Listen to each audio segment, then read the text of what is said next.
நேற்று முழுக்க காஞ்சிபுரம் தெற்கு மாவட்டங்கள்ல பல்வேறு நிகழ்ச்சிகள் நேற்று காலை 9 மணிக்கு ஆரம்பித்து இரவு 11 மணிக்கு தான் சென்னை இல்லத்திற்கு போய் சேர்ந்த. கிட்டத்தட்ட 8 நிகழ்ச்சியிலும் பேசியிருக்கேன்.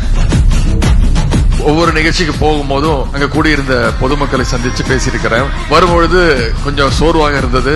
நேற்று முழுக்க 8 இடங்களை பேசுனதுனாலும் கிட்டத்தட்ட 200-250 கிலோமீட்டர் பயணம் செஞ்சதுனாலும் கொஞ்சம் சோர்வாகத்தான் நான் வந்தேன். ஆனா இங்க வந்த பிறகு உங்களுடைய சிரித்த முகத்தையும் உங்களுடைய எழுச்சியையும் பார்க்கும்பொழுது எனக்கே தெரியாமல் ஒரு உத்வேகம் ஏற்பட்டிருக்கிறது.